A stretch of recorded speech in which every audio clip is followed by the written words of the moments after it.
하나님의 능력, 우리 삶을 또 새롭게 하시고, 우리는 구원받았지만 매 순간 구원이 필요합니다. 그죠? 순간순간 구원하시는 하나님의 은혜와 능력이 되기를 축복합니다. 이제 노아 얘기를 계속하겠습니다. 노아가 방주 안에서 오랜 시간 머물고 드디어 나왔습니다. 노아 나이 600세 2월 10일에 방주에 들어갔죠. 그리고 601세대는 2월 17일이니까 거의 1년이 넘는 세월입니다. 1년이 넘는 시간 동안 방주에 머물다가 나왔는데, 자기가 나오고 싶으면 나와집니까? 누가 나오라고 하십니까?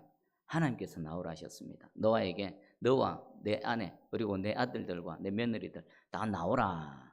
드디어 때가 된 겁니다. 우리 하나님께서 나오라 하시는 그 방주 안에 있는 노아 얼마나 나가고 싶었겠습니까? 그런데 때가 돼야 됩니다. 때가 있습니다. 하나님의 때. 그리고 또 그 방주 안에 있는 모든 짐승들, 새, 또 하여튼 방주 안에 들어가 있던 모든 짐승들, 동물들이 하나님께서 나오라 하실 때에 나왔습니다. 그러면 방주 안에서 나와서 노아가 제일 먼저 한 것이 무엇일까요? 우리 8장 20절에 보겠습니다. 노아가 여호와께 제단을 쌓고 모든 정결한 짐승과 모든 정결한 새 중에서 제물을 취하여 번제로 제단에 드렸더니, 노아가 뭐 한 겁니까? 하나님께 예배 드린 거죠. 자, 그러면 예배 드린 걸 생각하기 전에 방주에서 딱 나왔을 때 노아의 마음은 어땠을까요? 노아가 본 광경은 뭐였겠습니까? 노아 시대 때 학자들은 최소한 뭐 지금만큼은 아니지만 수십억 인구는 있었다라고 추정을 합니다. 근데 노아가 방주에서 딱 나왔는데 보여지는 건 뭡니까? 아무도 없습니다.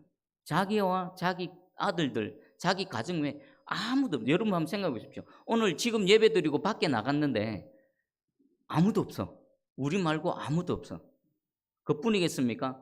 보여지는 광경은요, 홍수가 있기 전에는 수목이 울창하고 아름답고, 그런데 완전히 황폐화 되어졌습니다. 짐승들이라고는 방주 안에 있었던 그 각각 한 쌍씩 되는 그 몇 안 되는 짐승이 답니다. 여러분 그 광경을 상상해 보십시오. 노아의 그 마음이 어땠을까요? 물론 먼저는 이 홍수 가운데, 이 엄청난 심판 가운데 방주를 짓게 하시고 방주 안에서 구원받게 하신 하나님의 은혜에 감사를 했겠죠. 하지만 그것보다 먼저 가슴에 와닿는 건 자신의 눈에 보이는 현실일 것입니다. 우와, 이 뭐지? 아무도 없네. 그 많던 사람. 노아 시대 때도요, 우리는 모르지만 현대 과학 문명 못지않게 그 당시에 번성했던 인류 문명이 있었을 것입니다. 그 모든 인류 문명 싸그리 다 없어져 버렸습니다. 그 산에 수많은 그 산천초목들 다 없어져 버렸습니다. 와, 어떻게 살아가지? 이건 도대체 뭐지? 그때 노아가 한 게 뭘까요? 하나님께 예배드린 겁니다. 하나님을 찾은 겁니다. 그냥 예배드린 게 아닙니다. 그 막막한 현실, 도대체가 이건 뭐지? 무엇을 할 수 있지? 우리는 어떻게 되지? 그 상황 속에서 하나님께 엎드려서 하나님을 찾은 겁니다. 오늘 이 시간 예배드리는 이 예배가 바로 이 노아의 예배가 되기를 축복합니다. 우리 정도는 다릅니다. 여러분이 아무리 삶이 어렵고 힘들다 할지라도 지금 이 자리에 나와서 예배드리는 저와 여러분은 노아보다는 그래도 형편이 나을 겁니다. 하지만 사람은 제각각입니다. 아무리 객관적으로 삶의 무게, 여러 가지 어려움이 있다 하더라도 사람은 주관적이기 때문에 아무리 작은 뭐라도 내게는 엄청난 고통인 것입니다. 그 고통을 안고, 그 막막함을 안고 하나님 앞에 나와서 예배드리는 이 노아의 심정이 바로 저와 여러분의 심정이 되고, 이 예배가 바로 그 예배가 되기를 주의 이름으로 축복합니다. 자, 이 예배를 드린 노아에게 하나님께서 은혜를 이제 베풀어 주십니다. 은혜의 말씀을 하십니다. 근데 참 많습니다. 여러 가지가 있는데 시간 되는 데까지 한번 하나씩 살펴보겠습니다. 첫 번째는요, 노아에게 하나님, 이제 이 물로서 세상을 심판하는 이 심판을 내가 다시 하지 않으리라. 우리 8장 21절을 한번 같이 읽어보겠습니다. 8장 21절 시작.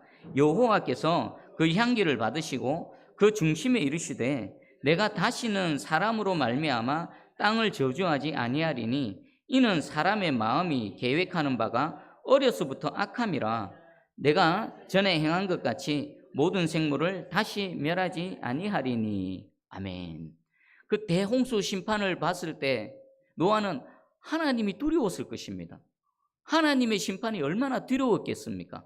그 마음에 하나님께서 위로하십니다. 노아야, 이제는 다시는 이 물로서 심판하는 이 모든 생명, 인간의 악함, 인간 때문에 저주받아서 온 세상이 심판당하는 이 일은 다시는 있지 않을 거다. 안심하라.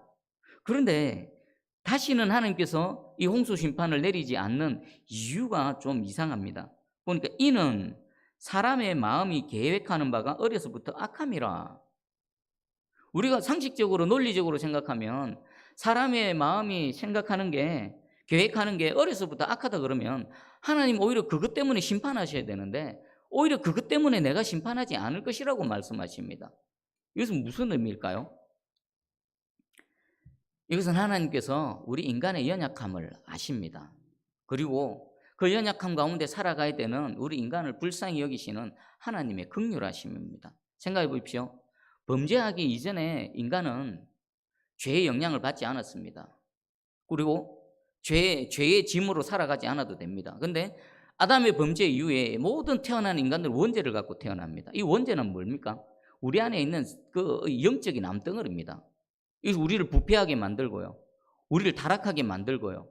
죄의 영향을 계속 받게 만드는 그 어떤 권원입니다. 그래서 전적으로 타락했고 전적으로 무능해진 그런 존재들. 하나님은 우리를 아십니다. 야, 불쌍히 여기시는 겁니다. 그 전적으로 타락하고 연약함 때문에 오히려 심판하시는 것이 아니라 그것을 불쌍히 여기시고 그것 때문에 하나님께서 오히려 내가 심판하지 않겠다라고 말씀하십니다. 만약에 하나님의 이 긍휼하심이 없다라면요, 이 세상은 아마 노아 홍수 때 그냥 끝장났을 것입니다. 그리고 노아 홍수 이후라도 하나님 지금이라도 이 세상을 끝장내셨을 것입니다. 하지만 이런 죄짐 가운데 연약함 속에 살아가는 우리를 불쌍히 여기시고 계속해서 기회를 주시고 예수 그리스도를 보내주셨지 않습니까? 뭐 하시려고요? 그 연약함 속에서 우리를 건져내시려고, 그 죄의 영향력 아래서 우리를 건져내셔서 영원한 생명 하나님의 나라, 하나님의 아들의 나라로 옮기시기 위해서 예수 그리스도를 보내주셨고 또 지금도 예수 그리스도를 믿는 믿음으로 계속해서 구원의 길을 열어주시고 기회를 주시지 않습니까? 지금 바깥에서 아직 그리스도 밖에 있는 그들을 향해서도 하나님은 불쌍히 여기시고 계속해서 기회를 주시고 있습니다. 그리고 지금 예배드리는 저와 여러분도 마찬가지입니다. 우리가 예수 믿는다고 완벽합니까? 여전히 우리 속의 연약함, 넘어짐, 또 완악함, 하나님 보시기에 합당하지 못한 이런 것들, 하나님은 우리를 불러내셔서 예배드릴 때에 우리를 만져주시고 우리 안에 있는 그것들을 고쳐주시고 새롭게 해주시고 하나님의 의의 길로 계속 인도해 가시는 하나님의 은혜 가운데 있습니다. 이 하나님의 그 긍휼하심, 그 긍휼하심에 오늘 우리 깊이 잠기는 시간 되기를 축복합니다.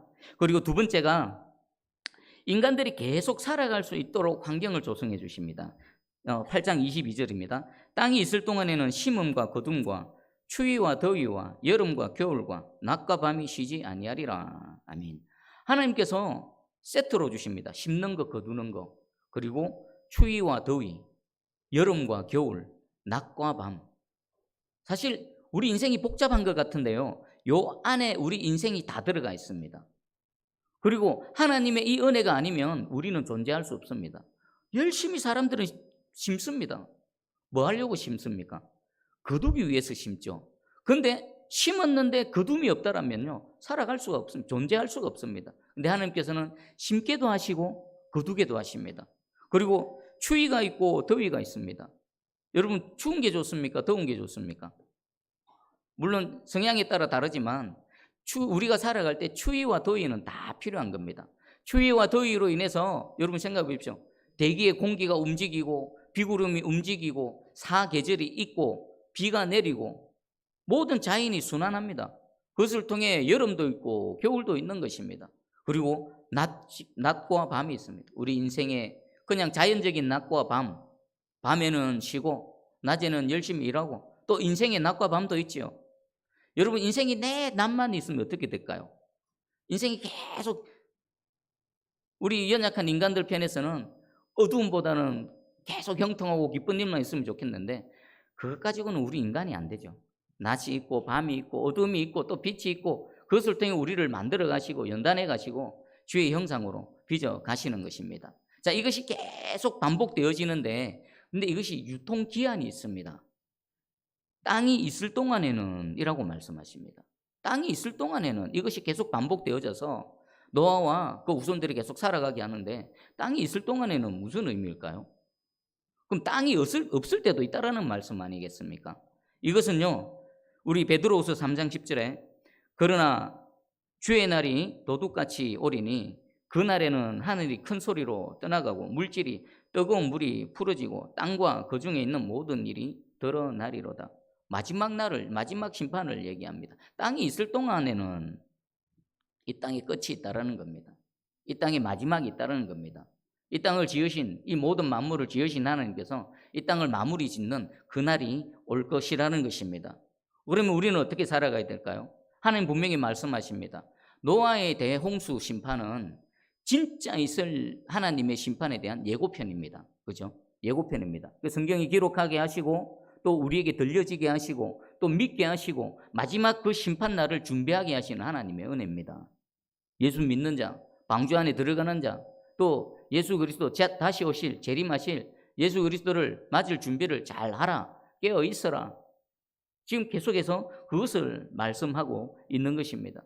여러분, 오늘 하루를 살 때 또 한 주간을 살아갈 때 우리 개인의 끝이 있듯이 이 모든 이 첫 하늘과 첫 땅은 마지막이 있습니다.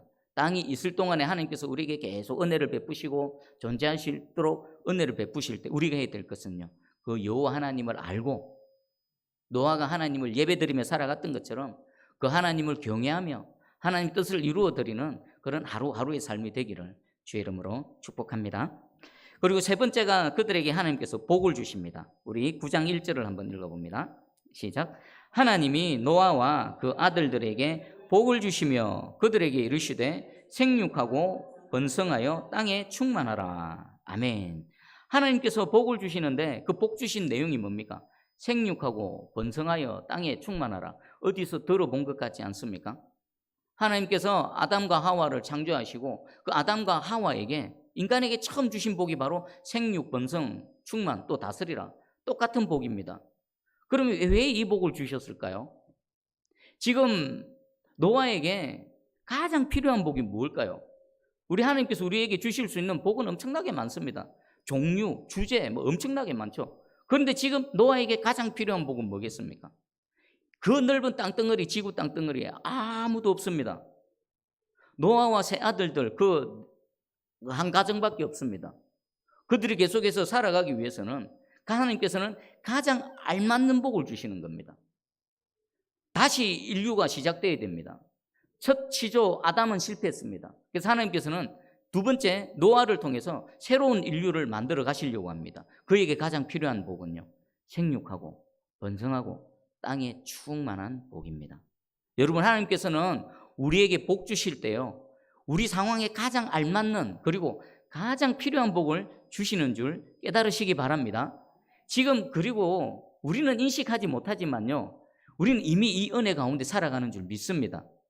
내가 대한민국에서 태어난 거, 또 대한민국의 그 여러 도시 중에서 사천 지역에서 또 대한민국의 수많은 교회 중에서 세순교회에서 지금 함께 모여서 신앙생활하고 삶을 살아가게 하신 것은 내게 가장 필요하고 가장 알맞는 복을 주시는 하나님의 은혜라는 것을 깨달으시기 바랍니다. 왜 나는 여기 있을까? 왜 우리는 이것밖에 안 될까? 그런 생각할 필요가 없습니다. 하나님께서는 지금 내게 딱 알맞고 딱 필요한 복으로 함께 하시는 줄 믿습니다. 오직 이 하나님을 신뢰하시고 이 하나님을 높여드리는 저와 여러분 되기를 축복합니다. 그리고 또 이 복 주시는 방법을 한번 볼까요? 하나님께서 노아에게 가장 알맞고 필요한 복을 주시는데 그 복을 주시는 방법이 뭡니까? 하나님이 노아와 그 아들들에게 복을 주시며 그들에게 이르시되, 하나님 복 주시는 방법은 뭡니까? 말입니다. 말로 복 주십니다. 여러분, 이거 어떻게 생각하십니까? 하나님은 보면 다 말뿐입니다. 말. 창조하실 때도요, 말로 창조하셨습니다. 빛이 있으라, 말만 하셨습니다. 궁창이 위아래로 나누어져라, 그대로 됐습니다. 땅의 모든 생물들 생겨나라, 하늘의 공간에 날아가는 것들로 가득해라, 물속에 물고기들 가득해라 가득해라. 하나님 말밖에 안 하셨습니다. 말뿐입니다. 여러분 이것에 대해서 어떻게 생각하십니까? 노아 지금 아무것도 없습니다. 방주에서 나왔는데 먹을 것도 당장 먹을 것도 없고 아무것도 없습니다. 집도 뭐도 아무것도 없습니다. 근데 하나님은 그냥 말로 생육하고 번성하고 땅에 충만하라. 여러분 어쩌실랍니까? 오늘 하나님께서 여러분에게 말씀으로 찾아오셨습니다. 그리고 노아에게 주신 이 복을 우리에게 선언하십니다. 생육하고 번성하여 땅에 충만하라. 하나님 말씀에는 능력이 있습니다. 하나님 말씀하시면요 그대로 됩니다. 다시 말씀드리겠습니다. 하나님 여러분에게 선포하십니다. 눈에 보이는 거 아무것도 없습니다. 내 손에 쥐어지는 거 아무것도 없습니다. 그런데 하나님 말씀하십니다. 생육하고 번성하여 땅에 충만하라. 아멘. 아멘입니다. 아멘 할 때 그대로 이루어지는 겁니다. 하나님 말씀의 능력, 창조의 능력, 이 말씀을 통해 나타나는 겁니다. 하나님께서 우리에게 복 주시는 방법은 바로 이겁니다. 우리 사람은 내 눈에 보이게, 내 손에 좀 쥐어지게, 내 입에 좀 들어가게, 그래 복 주세요라고 하는데 하나님 그렇게 안 하십니다. 말씀을 주십니다. 말씀 가운데 하나님의 능력이 역사하실 줄 믿습니다. 아멘. 그리고 네 번째는 만물을 다스리는 권세를 주십니다. 우리 2절 한번 읽어봅니다. 2절 시작. 땅의 모든 짐승과 공중의 모든 새와 땅에 기는 모든 것과 바다의 모든 물고기가 너희를 두려워하며 너희를 무서워하리니 이것들은 너희 손에 붙여 섬이니라. 아멘. 모든 짐승들을 너희 손에 붙여준다. 그리고 그 짐승들은 너희를 두려워하고 너희를 무서워한다. 두려워하다는 것은요 존경한다. 그리고 경외한다 그런 뜻이고요. 무서워한다는 것은요 끄답하게 하다. 짐승이 인간을 왜 무서워할까요? 사자, 호랑이, 코끼리 보면요 우리 인간보다 훨씬 힘도 세고요 1대1로 맞붙으면 사람은 아무것도 아닙니다. 그런데 짐승들은 사람을 무서워합니다. 한 사람 한 사람 놓고 짐승, 그 대단한 짐승들 보면 아무것도 아닌 것 같지만 하나님께서는 우리 인간들에게 지혜, 능력, 생각 이런 것들을 다 주셨습니다. 그래서 인간이 마음만 먹으면 뭐 사자, 호랑이 뭐 이런 것들이 문제가 되지 않습니다. 그리고 짐승들에게 하나님께서는 인간을 무서워하고 두려워하는 마음을 주셨습니다. 그래서 모든 짐승들은 인간을 두려워합니다. 그리고 사람을 생각해보면 얼마나 대단합니까? 집에 가면은 애완용 개도 있지만 서커스 하는데 보면요 그 사람이 그 큰 곰도 재롱부리게 만들지 않습니까? 제주도나 이런 데 가면 바다에 그 큰 돌고래 물고기도 막 이렇게 마음대로 부리고 심지어는 사자, 호랑이도 이렇게 길들여서 이렇게 하지 않습니까? 인간은 얼마나 대단합니까? 그것은요 하나님께서 이 짐승들에게 인간을 두려워하고 무서워하는 마음을 주셨기 때문입니다. 그런데 우리 한번 생각해 볼 게 있습니다. 아담이 범죄하기 이전의 짐승과 우리 인간과의 관계와 지금 노아 홍수 이후의 짐승과 인간과의 관계는 근본적으로 다릅니다. 왜 그런가 하면 비록 인간이 또 짐승을 다스리고 짐승들은 사람을 무서워하고 두려워하지만 그 관계는요 서로 조화롭거나 서로 이렇게 친밀한 관계가 아닙니다. 범죄하기 이전에는 짐승과 인간은 비록 서로 뭐 말을 했는지 어떤지는 모르지만 아주 친밀한 관계를 유지했습니다. 그런데 노아 홍수 이후에 비록 이들은 사람을 무서워하지만 사람에 대해서 적대적인 관계가 되어졌습니다. 저는 이렇게 지나가다 옆집 개가 막 짖지 않습니까? 아, 이 범죄의 결과구나. 원래 이 개와 사람은 참 좋은 관계였는데 이 짐승들이 사람을 향해 공격을 해대고 이 죄의 결과가 얼마나 광범위한가. 근데 원래 모습은 어땠는가? 이사야서 11장 6절 9절입니다. 그때에 이리가 어린 양과 함께 살며 표범이 어린 염소와 함께 누우며 송아지와 어린 사자와 살찐 짐승이 함께 있어 어린 아기에게 끌리며 암소와 곰이 함께 먹으며 그것들이 새끼가 함께 엎드리며 또 사자가 소처럼 풀을 먹을 것이며 젖 먹는 아이가 독사의 구멍에서 장난하며 젖된 어린아이가 독사의 굴에 손을 넣을 것이라. 이것은 범죄하기 이전에 에덴 동산에서 원형의 모습입니다. 하나님께서 처음 창조하셨던 그 망가지기 전의 모습입니다. 지금 이 범죄 이후에 완전히 망가졌고요. 노아 홍수 심판 이후에 이 관계가 이렇게 새롭게 형성되어졌는데, 비록 짐승들이 사람에게 굴복하지만 적대적인 관계 속에 있습니다. 그리고 장차 회복되어질 날은 어떤 날일까요? 바로 이겁니다. 어린아이가 사자와 함께 뒹굴고, 사자도 짐승 잡아먹는 것이 아니라 풀 뜯어먹고 살고, 서로 해치지 않고, 어린아이가 독사굴에 손을 넣어도 장난하며 놀 수 있는 그런 세상, 누구가 누구를 해하거나 상처 주는 일 없이 서로 사랑하고 행복하게 살아갈 수 있는 그 세상, 그 세상이 어디입니까? 저 천국입니다. 그리고 부분적으로 우리가 경험해야 되는 곳은 어디입니까? 여기 교회 공동체입니다. 우리 새순교회 공동체가 하나님께서 지금 말씀하신 이것이 완전하게 우리가 경험하지 못하지만, 우리의 성령으로 거듭난 하나님의 사람들이 모여서 함께 신앙생활하는 우리 새순교회 공동체가 부분적이나마 천국을 맛보는 그런 공동체 되기를, 그리고 여러분의 가정이 그런 가정이 되기를 주 이름으로 축복합니다. 아멘. 그리고 5번째입니다. 하나님께서 우리 인간에게 육식을 허락하신 게 언제인 것 같습니까? 처음에는 우리 육식을 할 필요가 없었습니다. 자, 우리 3절을 제가 읽어드릴게요. 모든 산동물은 너희의 먹을 것이 될지라 채소같이 내가 이것을 다 너희에게 주노라. 그러면 왜 하나님께서는 노아 홍수 이후에 육식을 허락하셨을까요? 노아가 방주 밖에 나왔을 때 어땠겠습니까? 아무것도 없습니다. 요즘 지난주 비가 엄청나게 왔죠. 엄청나게 쏟아졌습니다. 그냥 순식간에 몰아붙이는데 엄청났습니다. 물로 이렇게 좀 피해도 본 지역도 있고 그렇습니다. 다 쓸어갑니다. 노아 홍수는요, 지금 우리가 경험하는 그런 장대비하고도 비교가 아니에요. 밑에서 터져나오고 위에서 쏟아붓고 다 쓸고 가버립니다. 남아나는 거 아무것도 없습니다. 그런 상황 속에서 나왔습니다. 방주 안에 준비했던 식량도 다 떨어졌습니다. 노아 가족뿐만 아니라 짐승들 먹을 것도 없습니다. 다 떨어졌습니다. 그때 하나님께서는 해결책을 제시해 주십니다. 육식을 허락하시는 것입니다. 살아갈 수 있는 길을 제시해 주시는 것이지요.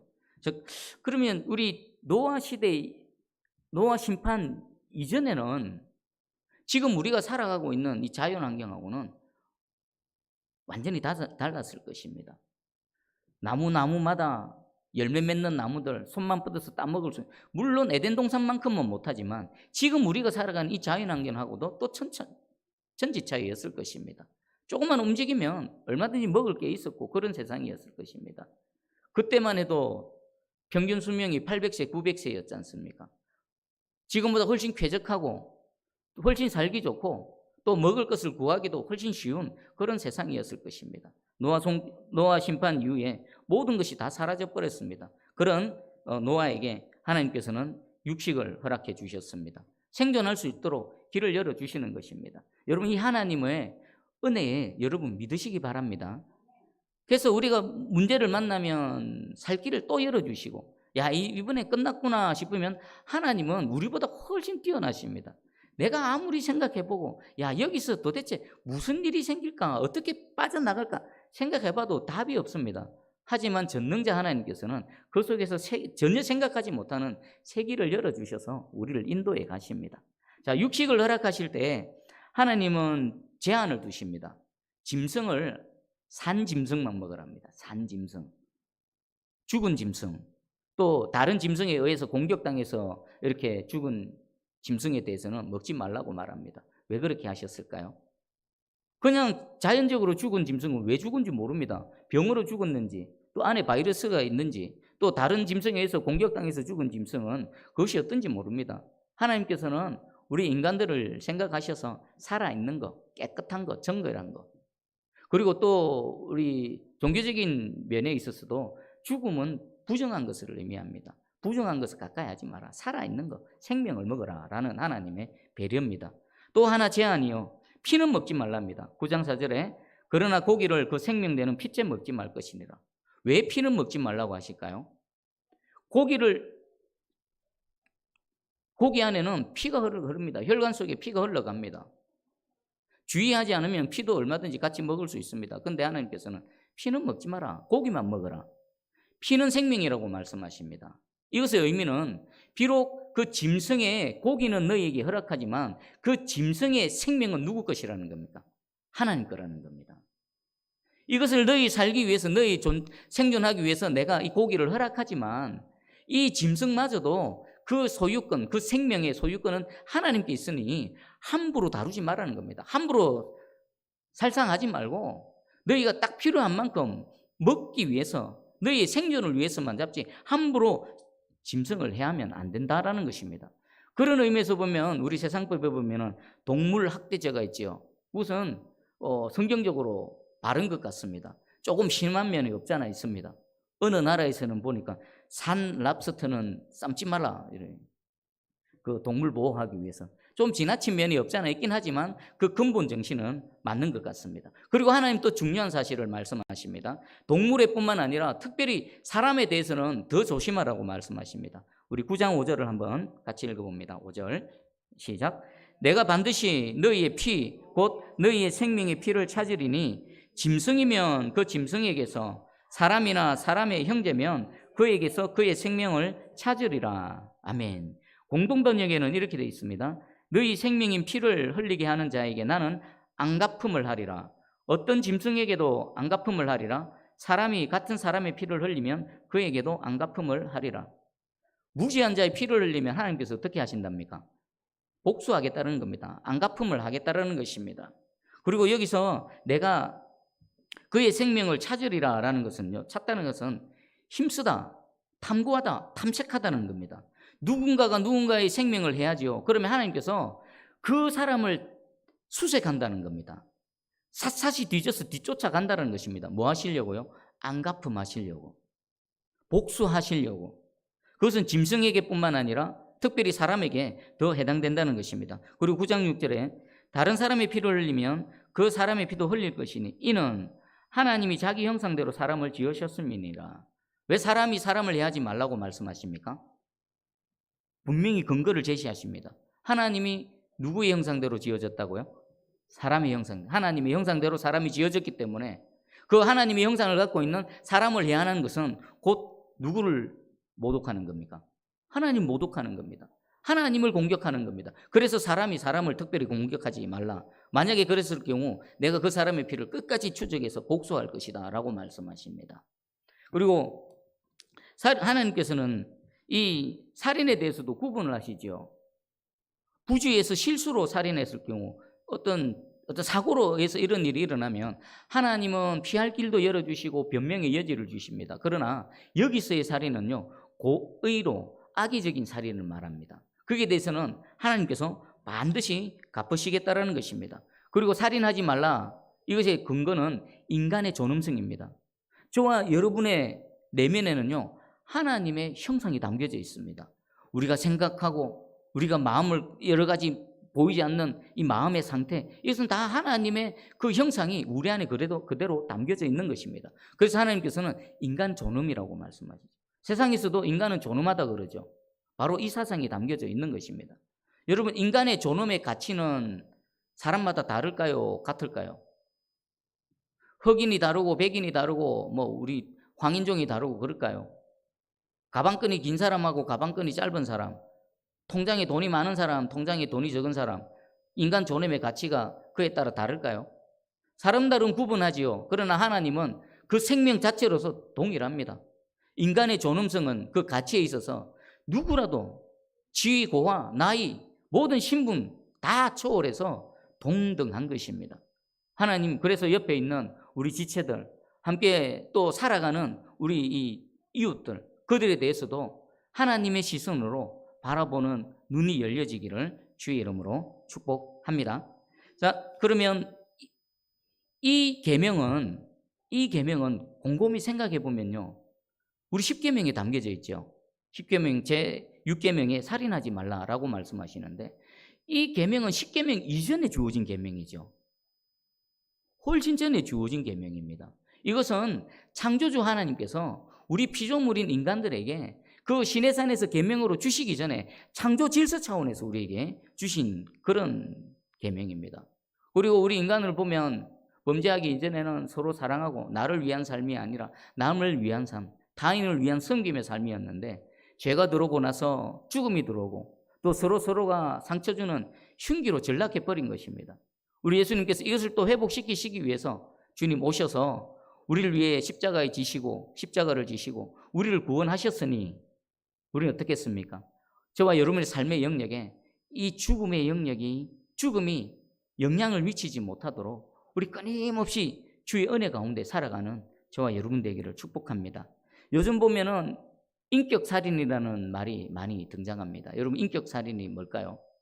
실제로는 사람을 막 해하거나 죽이지는 않습니다. 그러나 그 인격을 살인하는 인간의 존엄성, 그 자존심 무시하는 겁니다. 어떤 것들이 있을까요? 보니까 성폭력이 있고 악성 댓글이 있고 또 막 신상 틀기가 있고 무분별한 고소 고발 이런 것이 있습니다. 그러면 이 인격 살인이 저 특정한 집단, 특정한 사람들에게만 있을까요? 아닙니다. 우리 주변에 늘 있습니다. 우리도 늘 이 인격 살인을 하거나 인격 살인을 당하면서 살아갑니다. 왕따. 여러분, 왕따 어느 집단이든 다 있습니다. 우리 어린아이들 학교에서만 왕따 있는 게 아닙니다. 여러분 직장에 가보십시오. 여러분 직장에 왕따 있지요? 그럼 교회에는 왕따 없습니까? 교회도 왕따 있습니다. 왕따 있습니다. 어느 집단, 어느 공동체든 이 왕따는 있습니다. 그건 뭡니까? 인격을 무시하는 겁니다. 있는데 없는 취급하는 겁니다. 그림자 취급하는 겁니다. 그리고 뭐 실제로 막 해하거나 괴롭히진 않는데 악의적으로, 고의적으로 이렇게 괴롭히는 것은 얼마든지 있을 수 있습니다. 여러분 삶 주변에 한번 돌아보십시오. 여러분 가정에서도 있을 수 있고요. 여러분 직장에서도, 우리 교회 공동체 안에서도 얼마든지 있을 수 있습니다. 자, 우리는 이런 실질적인 살인뿐만 아니라 이 인격 살인이라는 이 비인격적인 살인으로부터도 우리 서로 존중해주고 우리 삶의 영역과 우리 바운더리 안에서는 적어도 우리 이 공간 안에서는 없기를 간절히 소망하고 축복합니다. 왜 그렇습니까? 주께서 이 살인과 죽음으로부터 우리를 구원하셨기 때문에, 그 구원의 은혜를 입었기 때문에, 그 믿음으로 살아가는 저와 여러분의 이 삶의 바운더리 내에서만이라도, 여러분의 가정 내에서만이라도, 함께 신앙생활하는 우리 새순교회 공동체 내에서만이라도 이런 인격살인과 또 인격살인은 죽음에 영향이 미치지 못하는 그런 하나님의 은혜와 하나님의 능력이 있기를 주의 이름으로 축복합니다.